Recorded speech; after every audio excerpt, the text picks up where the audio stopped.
বিষয়ে অংশগ্রহণ করেছে, সেটা সেই ব্যাট বিরোধী আন্দোলন, নিরাপদ সড়ক আন্দোলন, কোটা বিরোধী আন্দোলন, সর্বশেষ গণ অভ্যুত্থান।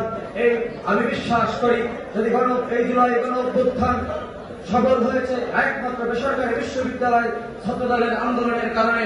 18 তারিখের যে আন্দোলন হয়েছিল বেসরকারি বিশ্ববিদ্যালয় ছাত্রদল যদি তখন রাজপথে না নামতো, এই আন্দোলন সফল হয়েছে কিনা আমার সন্দেহ রয়েছে।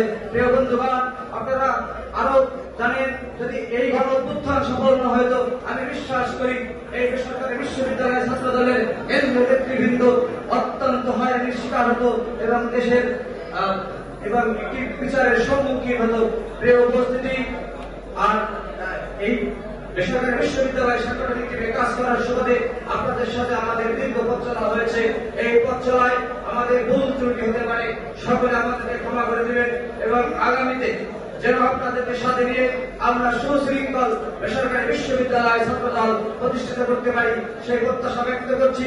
সর্বশেষ আমার টিমের দায়িত্ব সিটি ইউনিভার্সিটির যে সম্মেলন হয়েছে, সিটি ইউনিভার্সিটির সকলের প্রতি উদ্যত আহ্বান থাকবে এই সংগঠনকে ইউনিভার্সিটিতে প্রতিষ্ঠিত করতে হলে আপনাদেরকে ঐক্যবদ্ধ হতে হবে।